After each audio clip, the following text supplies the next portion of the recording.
Good evening, folks, and a very warm welcome to you wherever you may be. Thank you for joining us here on DINAMO-TV, the official podcast of the St Albans Dynamo Football Club.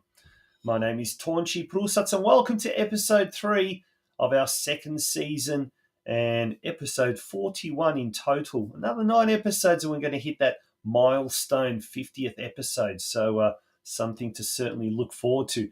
Folks, we've got a great show tonight as we inch closer and closer to the start of the 2025 NPL Victoria season, and that's kicking off next weekend. But in the meantime, yes, we've got a bit more to chat about, and tonight we will be talking to the under-23s men's head coach, Adam Tuna Tenanini. It's his 6th year at the club, and his second as the coach of the under-23s. Prior to that, he was also coach of the under-21s, the reserve team at that stage. We'll also be speaking to a true legend of the club. Last year, he was the senior women's coach. He will be the senior women's coach again this year, but he's got an added title to his vast list of functions at the club. He's the assistant coach to Cameron Watson with the senior men's NPL team. And, of course, we speak about Tom Pondeliak. So those two gents will be joining us a little bit later on. But in the meantime, it's now time to talk about its news desk. There's lots to get through as well.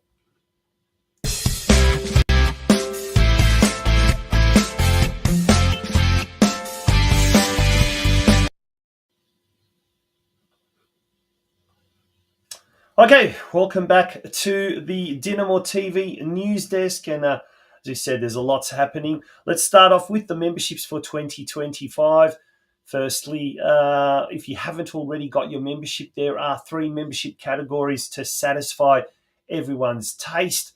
The Platinum membership at $1,000, the Gold membership at $300, and the Ordinary membership at $50. Let's see how many of the the Platinums we can get, that's for sure. Coming up, the next major social function at Dynamo will be the Dynamo Car and Bike Show. That's happening on Sunday, the February the 16th. $10 per car, $5 per bike. All makes and models are certainly most welcome. And on a sad note, we've got 2 funeral notices coming up of people in the community, especially here in the Dynamo community. On behalf of everyone at Dynamo, our commiserations to the family of the late Ivan Raspudic, who passed away on the 20th of January. Funeral service will be offered tomorrow, 30th of January 2025, at St. Leopold Mandic, Sveti Leopold Mandic Croatian Church in Sunshine. Begins with the Rosary at 10, followed by the Mass at 10:30. And after the Mass, the burial will be at Keilor Cemetery at 12:30. And then the wake will follow at Dynamo. Our sister club, FC Strathmore Split, during the week also announced that a very, very valuable member of their club, Peter Paul Kardelovic, he recently passed away. The funeral will be next Tuesday, the 4th of February, 10 o'clock at Sveti Nikola Tavlic Church in Clifton Hill, and that's going to be followed by burial at Footscray Cemetery. Once again, on behalf of the entire Dynamo family, to the Kardelovic family, our sincerest condolences. This weekend coming, we've got the start of the JB NPL season. That's right, the boys are kicking off proceedings, and they will be starting off this weekend with a series of matches against Altona Magic at Paisley Park, and it's all part of the 11-round qualifying phase for the Western Zone.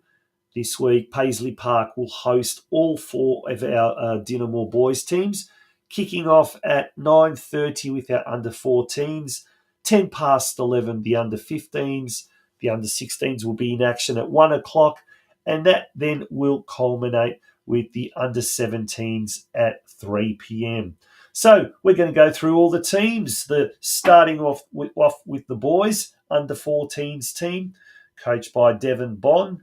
There's a 14-player squad at the moment, 17-player squad at the moment. And there we have those names on the screen. Bilal Dorinko brothers, Max and Marco Vargas, Dylan, the goalkeeper, Kasalo Papic, Movic, Švabec, Suntesic, Bogdanovski, Vidakovic, Curie, Sokolovsky, Lazara, Albush, and Kassa. The under-15s, who will be coached by Jason Trefiro, also have a 17-player squad. Lisalewski, the goalkeeper, Salih, Turk, Tadic, Smolic, Raspudic, Tabakas, Bilic, Ahmed, Peter, Sikata, Beg, Ivkovic, Lagotso, Burke, Ilioski, and Aldim making up the under-15 team for 2025. At this stage, there's only 14 players in the under-16s team. No doubt that will be prone to a lot of fluctuation. Under-15s moving up, under-17s moving down, and hopefully in the next few weeks we'll also be able to attract a few more players. The under-16s are also coached by our junior technical director, Jason Trefiro. He's going to have his hands full coaching the 15s and the 16s.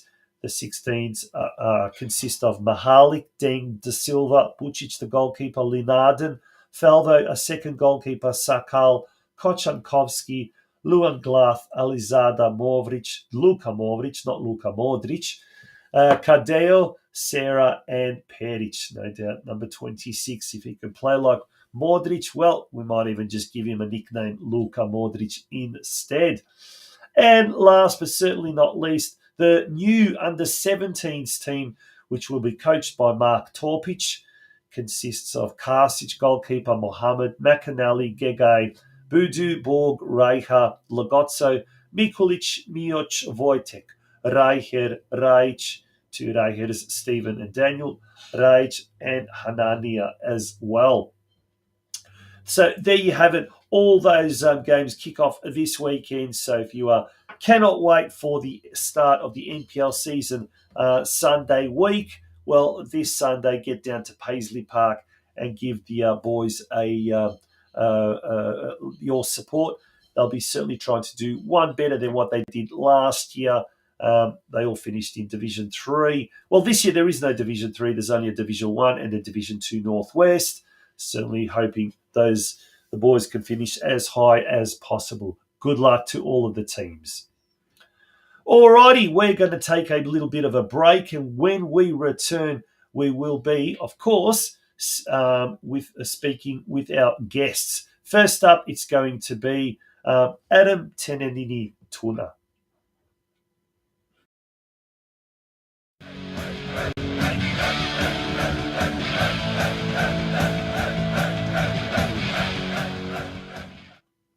Welcome back to DINAMO-TV, and folks, it's time for our first guest for episode 3 for an episode tonight. And this man, he's a legend. He's now entering his 6th season at the club. He's and his 2nd season in his current capacity. So, and he knows all about the development of young players and what it takes for young players to break into senior football. Gosh, he's got a great track record. So let's ask him what the secret is. It's a very, very warm welcome to Dinamo-TV for seasons 2025. Adam Tuna Tenenini. Tuna, how are you? Good, Tonchi. Good to be back for another, we go around again. How are you?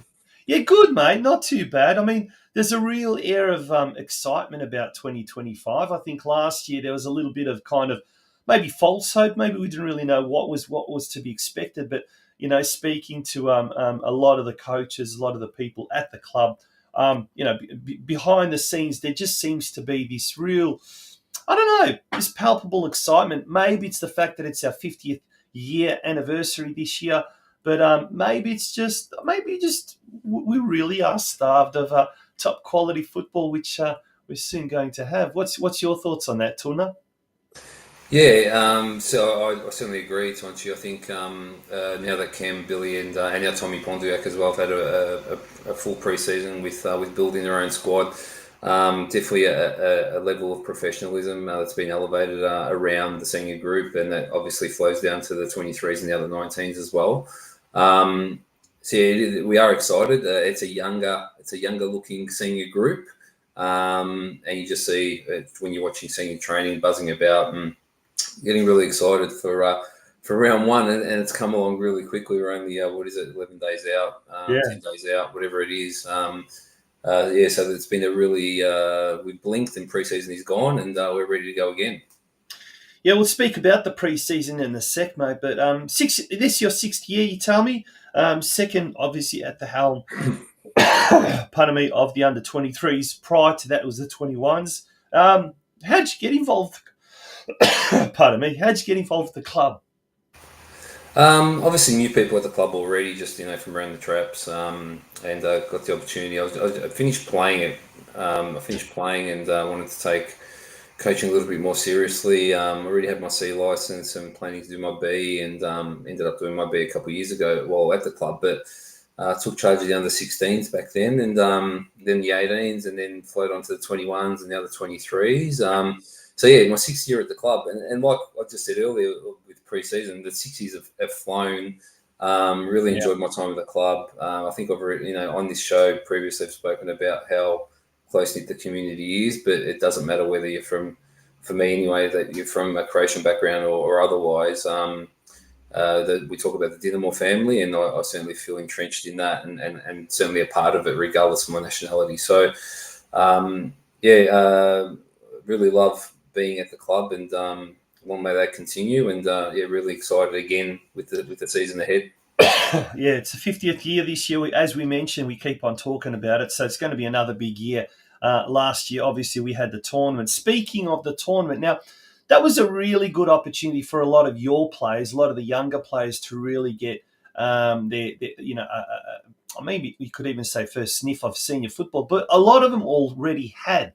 So you and Berkey last year had such a good track record of producing quite a few, I think it was 7 or 8 players that actually ended up playing in the seniors at one time or another. What's your take on the 2024 season in that regards, the youth to senior transition? Yeah, it was a up and down season in terms of results, but again on this show I've spoken about the results sort of being irrelevant when we talk about player development. I think Berkey and I are sort of aligned with hanging our hat on the fact of how many boys we can actually progress into the senior squad. I think if you look over the last 2 years especially, I think there's probably 8 of them now that have either played or trained or in that train-on squad or on senior contracts, however you want to look at it. So that's what we're most proud of. In terms of on the park, we finished 4th, which was very respectable considering that we were second last, I think, after round 14. So Berkey and I changed a few things, sort of aligned to Cam's philosophy once he came in, and it paid dividends in the end. It was a really, really strong finish to the season, and spewing about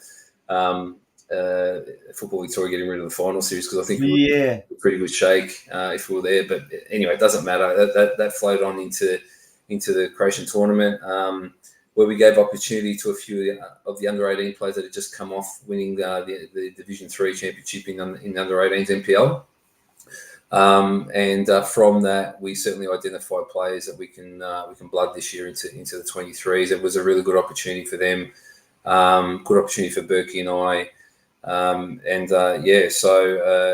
and just culturally as well. I think it was a eye-opening for the boys to be part of something so big that hadn't travelled to a previous tournament. And really growing their love for the club itself, especially players that have been there for a couple of years. So that was the most benefiting part of the tournament. We reached the final in the end, and just got pipped by King Tom from Sydney, 2-1 in the final. But look, I said to the boys before the game, it's very rare you're going to play in front of a crowd this big. So, lap it up and enjoy it. And it took the bull by the horns, and the young boys, almost got there. So it was a really pleasing 4 days. The tournament itself has been spoken about a lot, so I won't touch too much on that and how much of a success it was for the club and for the community. But yeah, the most pleasing thing for us was we probably identified maybe 3, 4, 5 players from that under 18s that we can now blood through. And start regenerating that squad again, because we did move on a couple of players that were at sort of top age or thereabouts that we sort of thought that wouldn't progress to senior football. So we turned over a little bit, and then we're starting to bring through again. So, the under-23s competition, and as a coach at this level, Tonchi, I think what you need to be mindful of at the start of every season is that you're starting with a blank canvas most times. Whereas as a senior coach, you sort of already know by the end of the previous season what you want, what your squad's sort of going to look like, and how you're going to build and just add to it. But really with the under 23, you're starting from scratch most times. You've always got your core, of course, but you're seeing how you can plug in players to not really complement the squad, but in terms of their development to try and progress to senior football. So. It is quite challenging, but we wouldn't do it if we didn't love it.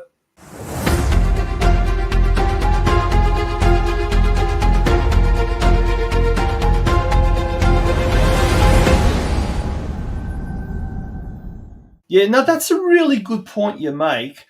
Starting off with a blank canvas, and I guess, gosh, Football Victoria, they don't make things easy every year, changing things, or are they? Now, I'll get your take on this, but obviously last year we had to transition from a 21s competition to a 23s competition. Yeah. That was the reserve grade. So this year, that's the second year that we're going to have that. However, we're now introducing an under 19s competition as part of the senior men's setup, if you like, to transition that gap between the under 17s. Last year was under 18s, this year under 17s. Are we heading it in the right direction? Let's first of all talk about all this. I mean, is there any method to the madness, or is it just, I don't know, for the sake of change, they're changing? Good question, Tonchi, and everyone's sort of got their own take on this. Mine is that if you look at my squad from the 21s to 23s and now the 23s again, I'd say that my squad is getting younger by the year rather than older. Yep. So then you've got to think about, okay, so if you've got talented 17, 18-year-olds, 19-year-olds who are already playing 23s, Yep. Now they've introduced this new layer of competition, being the under 19s, which has its pros and cons. But my view is that they're creating. So you've got every NPL, VPL1, VPL2 club having to introduce a new age group. Yep. So where are these players coming from, for starters? How strong are that competition going to be? Is it going to set up these players to then take the leap into the 23s and the senior fold? So you're really diluting some of the talent pool. Yes. I'm interested to see, once the 19s kick off, what level of football is in that competition. But yeah, that's my take on it, Tonchi. If it was me, I would have just stuck with 18s, 23s, and seniors. But now it's 17s, 19s, 23 seniors, and the 19s obviously being part of the senior structure, and the 17s down junior NPL. But if it was my decision, I would have left it as it was. But with the knowledge that, like I said, squads are getting younger, not older. Yeah. If I remember when I first arrived at the club and watching the under 21s back then, a lot of those players were nudging 20, 21 years old. So it was top age sort of 21s level. Yep. But now it's very rare. Like, for me, if you've got a 21, 22-year-old in the squad that you can't foresee, or you don't think is actually going to get there to senior NPL level, then why is he there? Yeah, yeah. That's my take on it, right? The beauty of this game, Tonchi, is that there's a place for everybody. Yep. You just need to find your level, and it's not being harsh. It's just we're in the top league. You know, in a league, in a competition that's renowned as probably being the best NPL league in the country. Yep. NPL Victoria. So it's pretty cutthroat, and but that's the level. So, you know, I'd rather take a talented 17-year-old rather than rather than an established 22-year-old who probably won't get there, but could drop down a couple of leagues and play senior football. So at the end of the day, it's a development league. Like, we're trying to develop senior players. Yeah, and that's a really interesting take, and no doubt throughout the year we'll catch up with you on DINAMO-TV, and we'll see how it all progresses. But it will be interesting, and it kind of I feel somehow it all just leads to this funnel at the top where there's going to be a lot of players that are just not going to be ready to make that jump to NPL seniors. But then that's, I guess, where the sister clubs come in, North Geelong, Strathmore, FC Strathmore, who are in State 1 or State 2 this year. And then obviously Dandenong City and Melbourne Knights.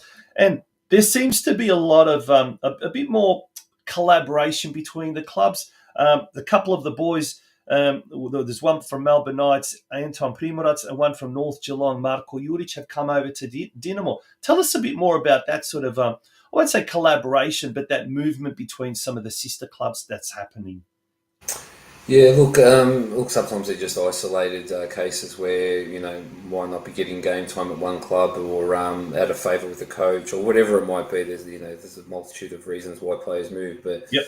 Anton was a previous junior at the club, then moved to Melbourne Victory, spent the back half of last season at the Knights, and then decided to come back to Dinamo. And he's been with us now for probably about 6 weeks. Played in most of the friendly games, so we're happy to have him on board. Marko Juric, I don't know, you obviously know of him. Tonchi, being a Geelong boy, I think he made his senior debut for North Geelong at 15 or 16 years old. He did, in fact, yes. Yeah, he was. He approached me before tourney and asked, all through the club, asked if he could play in the tourney as a guest player, which we were welcome of, and he did. And I must say, for a boy that's played senior football and dropped down, I won't say dropped down, but come back to NPL and coming through the 23s, his attitude has been one of the best I've ever seen, to be honest, as a coach. His application, his commitment, his ability, obviously, has been second to none, and I'm rapt to have him on board. He's been a shining light this pre-season, and I can't wait to see what's ahead of him in terms of 2025, and hopefully we can progress him as well, because from what I've seen, he definitely deserves it from an off-field perspective. But like everybody, he needs to perform on the park for Cam to get wind of that. And if you need someone in that position, then Marco's probably the one that's best placed at the moment. So yeah. And even though he didn't play his juniors at Dinamo, he's a Dinamo boy through and through. His mum, maiden name Morvric, well known around the club. As very There's a lot of them around the club. Yeah. Now we've got another one, an interstate inclusion, and the son of a very, very famous player who I think has played for a Croatian-backed club, but not anywhere in Victoria. We're talking up in Sydney United, of course. Marley Reddy, is that right? Son of Liam Reddy, the famous Liam.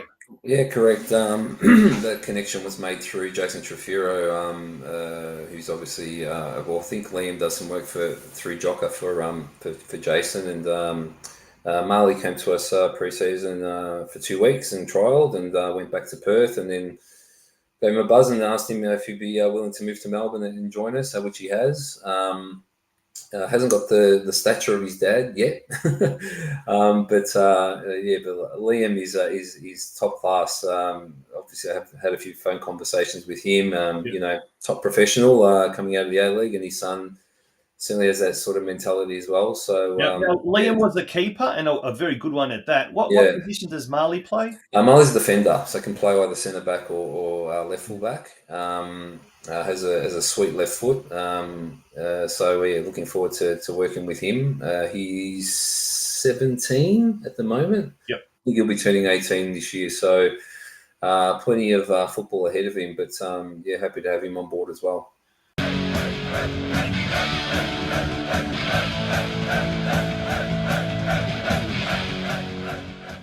Well, in Croatian, Marley means little or little one. Let's hope he's not. If he's going to be a centre back, or he's going to be Liam's son, hopefully he'll keep growing and he won't be so little. But he'll always be known as Marley, little Reddy. Yeah. Now that's excellent. Now, obviously, we were talking about the sister clubs, and one opportunity came last week when it was the I&D Challenge Cup.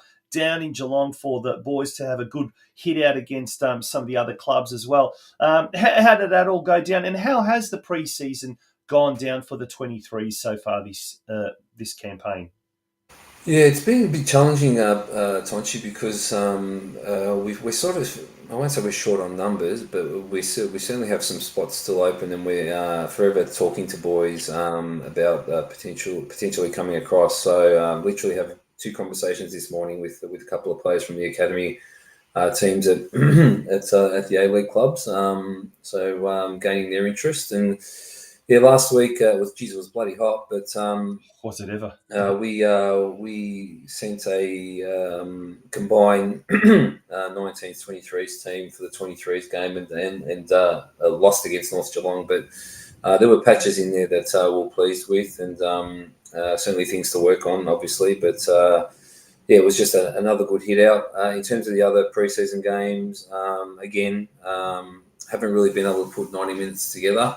But that's also due to shuffling and changing the team and taking multiple numbers, so we can literally have 6, 7, 8 players on the bench and just keep rotating, throwing plays in different positions, just trying to find the right balance at the moment in terms of that round 1 game against Andy City. So we still have some questions rather than answers, but I think over the next 10 days we'll have a clearer picture of what that round 1 squad looks like and what the 19 squad's going to look like, and obviously speaking to Cam Daly about which players he thinks might drop down to the 23s on that first match day. So yeah, there's a lot of conversations happening in the background. I think we've got to obviously playing Manningham this week, and even then I don't think that starting 11 will look anything like what my starting 11 will look like round 1. So yeah, players have another opportunity to show their worth and impress, because if they want that starting 11 position against Danny, then the Manningham game is sort of the last showcase to show that. So yeah. Mate, there's lots of headaches, no doubt. Luckily, you don't have too much hair up there. yeah. Otherwise, that'll start falling out. But look, it's not all doom and gloom, because you've got two really fantastic assistants, or one assistant and one temporary assistant there as well, who are helping you share the load. Tell us about your coaching team for the 23s this year. Yeah, so we just recently appointed Frank Falvo as my assistant. Frank's been at the club.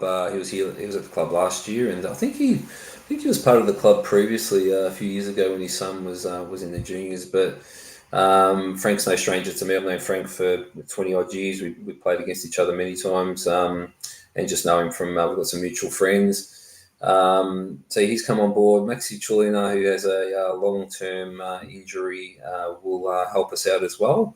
Mainly on match day. And then obviously Berkey is in charge of the 19s, and with his assistant Danny Moore, who's come across from Sunbury. So it's really a coaching team of 4. We sort of see it as one big group. Tonchi is a 19s, 23s development squad, and training nights resemble that. Most sessions will be combined for that reason, and with 4 of us on the park. We're certainly forever chatting on WhatsApp and planning sessions and reviewing sessions, and it's good for the boys, but it's also good for us as well, because I get to see the majority of the 19 squad at training as well during the week, to then sort of assess their progress and which boys are up for progressing through to the 23. So so it's really a coaching team of 4 or 4.5, and Maxi's on board, and I think it will bode well for season 2025, definitely. Yeah, no, that's awesome. Now, I'm really liking this Italian-Croatian connection, because if in the Croatian league we've got all these Italian coaches like Federico Coppetelli at Osijek, Gattuso at Hajduk Split, Tramezzani at Istra Pula, and Cannavaro now Dinamo Zagreb, our namesake. Why can't we have Tenenini and Falvo here at St Albans Dinamo? So I think it's a winning combination. I think it's going to be really good. The season kicks off against sister club Dandenong City Sunday week down at Frank Holohan Reserve. And we are the curtain raiser to the seniors, isn't it? And that's been moved, hasn't it? Originally was I think with the Saturday now, it's been played on the Sunday, which is a wise choice. Yes, so the 19s will, 23s will follow the 19s, and the seniors will follow the 23s. I was speaking to someone from Dandy last week in Geelong, and I just asked the question whether all the games will be on the main pitch, because as we know, traditionally that main pitch at Dandy does get pretty torn up in the middle of the season. So it'd be good to get there early this year in round one. I'm told that all the games will be on the main pitch, but how cool is that? Whether that changes, I don't know. But it'll be good to have a hit out before the season. It'll be a good day because everyone will be there. You have 3 teams playing on the same day, so it'll be a good. It'll be good to get out there for round one and have everybody in the same spot on the same day. Mate, well, on that note, it's going to be a huge crowd, a bumper crowd for that round one opener Sunday week down at Frank Holohan Reserve.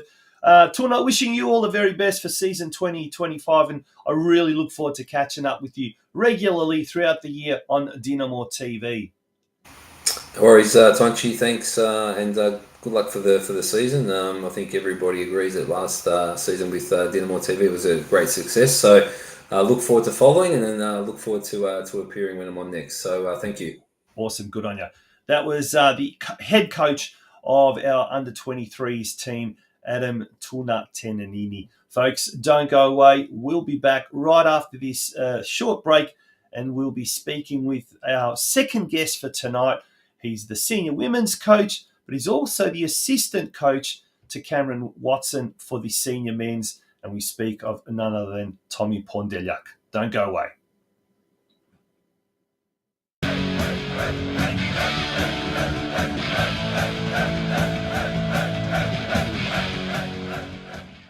Welcome to DINAMO-TV on tour, I guess. We're at the club rooms and we're pre-recording this very special interview with someone who's very, very well known to us, and the recently reappointed senior women's coach, but he's also the newly appointed senior men's assistant coach, Tom Pondelyak. Tom, welcome to DINAMO-TV. Thanks, Tonch. Thanks for having me. Season 2, we're excited, but nowhere near as excited as what you are. We'll talk about the women's a bit later on. So close yet so far last year, and hoping to do one better this year. But let's talk about your appointment as one of the men's assistant coaches, senior men's assistant coaches, an icon, a legend of the club, and joining some real legends of the local Victorian football scene in Cam Watson, head coach, Billy Selesky, senior assistant coach, and Tony Bellica as well, goalkeeper coach. How's it feel, mate? Look, it's obviously exciting. I was pretty excited to take the role on. I spoke to Cam a little bit about it before the end of last year, and look, he was super excited too. He said he'd love to have me on board, and I sort of thought to myself, I just really like to sort of help the club probably in another way. Obviously being the women's head coach as well. It's going to be a lot on my plate, but at the same time, like I said, I'm really excited to work alongside Cam and Billy, and obviously having Tony there and the other support staff. So got a great bunch of boys in this year. I think at the moment we're on track for a really good pre-season. Still obviously in pre-season, season not too far away, but look, just obviously super excited to get the season underway. Tell us a bit about the pre-season compared to, say, years gone by. What's been a big difference for you, say maybe this year compared to other years? Because you've been obviously involved at the club and know what's going on. But what else would you how would you compare it to say last year or the year before? Look, I mean, obviously I've been directly involved in this year's pre-season.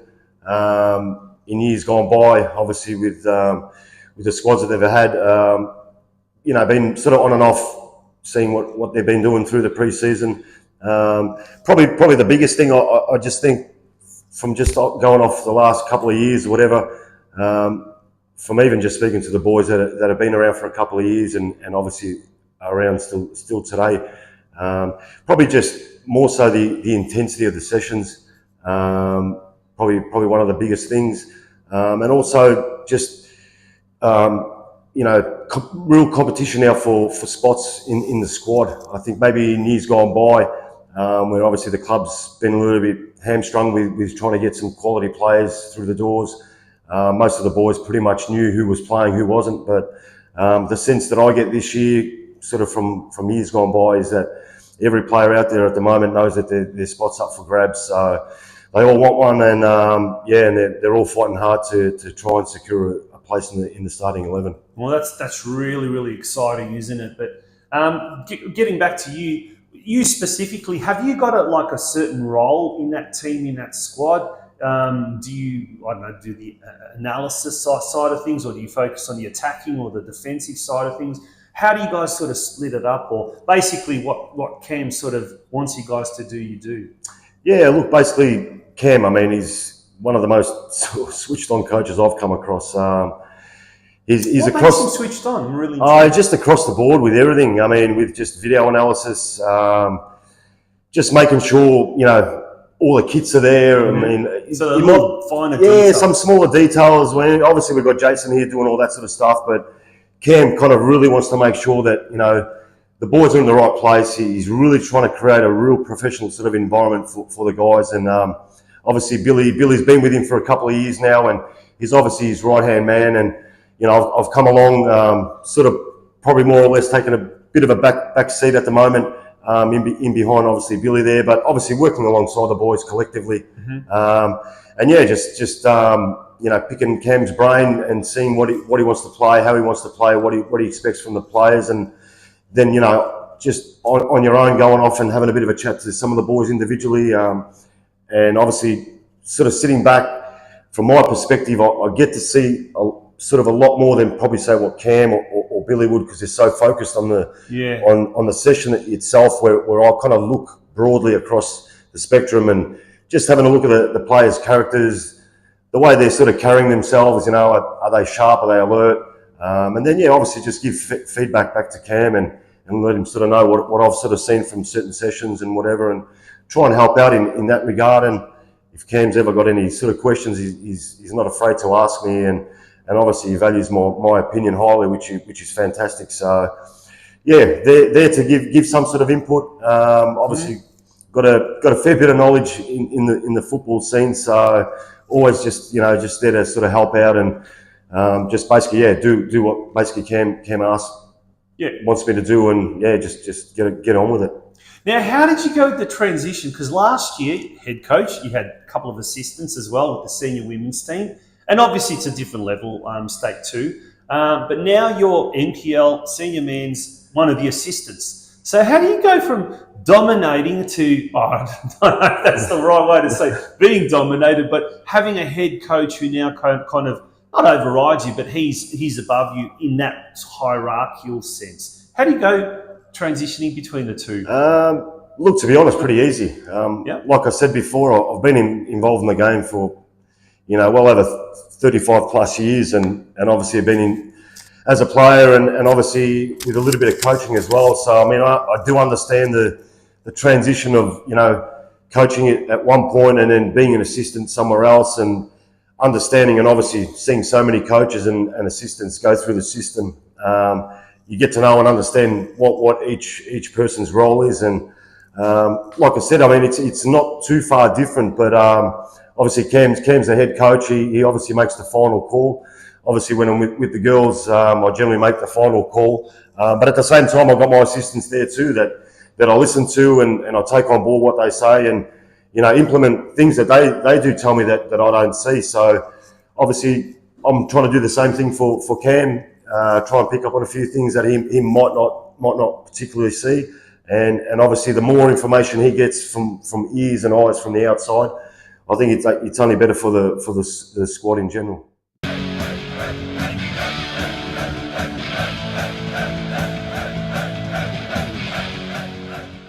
Let's turn our attention to the senior women's. Obviously, has pre-season started for that for the girls? Not officially, but we did have a few sessions before the Christmas break. So obviously had a bit of a trial period for a number of weeks, and the girls were happy to train on for a couple of more weeks. So we put in a solid 5-6 weeks worth of work, which was great. And look, the girls look great, to be honest, when they came back.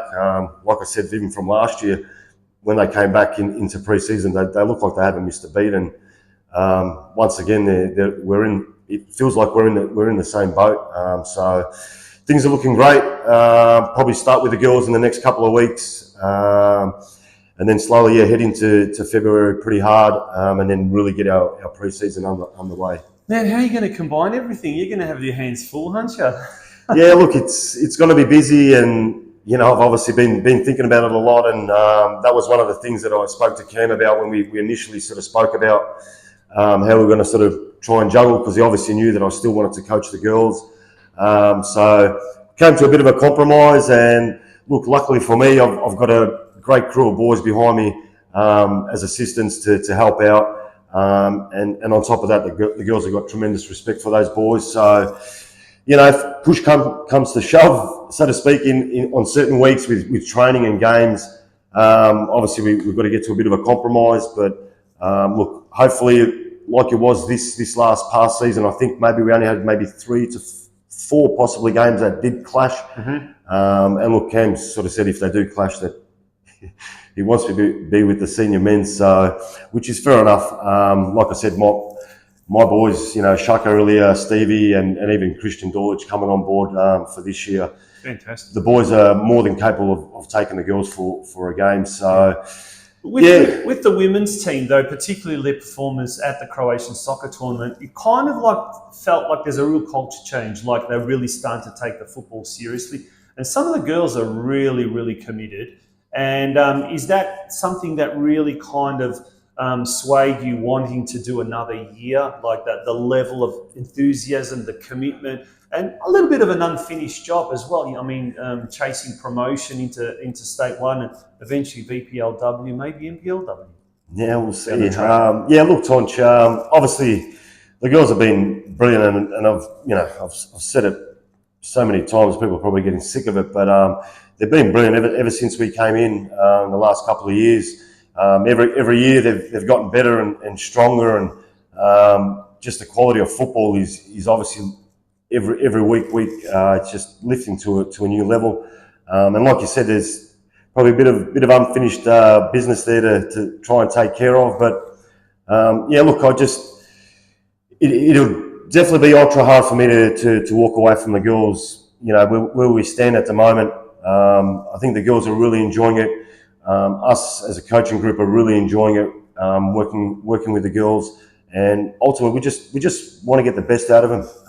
And I think we're not too far off. I think there's always room for improvement. Doesn't matter how good you think you might be. There's always room to improve. So we'll see that. We'll try and target that, and like I said, hopefully we can try and go one step better for next year or this season coming, and hopefully push to get promoted. And when does it officially restart, the pre-season training for the women's team? Look, I told the girls probably late Jan, be sort of looking in maybe that last week or so, but I might get them in a week earlier. I think we've penciled in a friendly game against Dandy City, and I think it's going to be played the same day as the opening round of the senior men over there in Dandy on that Sunday on the 9th. So just want to try and get a couple of sessions in with the girls, get their heads back in football, and hopefully go into that game with a couple of sessions under our belt, and hopefully do well. I'm sure we will. We'll probably start probably in the next week or so, to be honest. And has there been much interest, or has there been? I know it's a bit early at the moment, but has there been much interest from new players or potential new players coming to the club? Yeah, look, generally during the year, I mean, when we put out expression of interest, we do get a bit of interest from the outside. Whether the girls come or not, it's another ball game. But look, we had a couple of girls come through the trial period, so we've picked up a couple of young girls, which we're going to bring into the squad, which is great. And also got a returning player in Sasha. She's coming back. She missed last year. She had a bit of a year off, and she's really quality level. So we're getting some real good quality coming through. And to be honest, I wasn't really looking to really top the squad up, because we do have a full squad. We've probably got more than what we actually kind of need. But in saying that, some of the girls have said that they'll probably head off overseas for the season for 4 or 5 weeks. So you're going to be missing girls from a bit of travel and obviously through a bit of illness or whatever. So it's important to have a bit of a bolstered squad, and I think like I said, from year to year in pre-season, we're probably in the best shape that we have been in the last 3 years that I've sort of been involved. So all good signs, and hopefully it continues into the season proper. Indeed, and that's what we're certainly hoping continues, both with the senior women's and the senior men's. And mate, you've got a finger in both pies, so you're going to be a very, very busy fella. But we wish you all the best for season 2025, Tom. And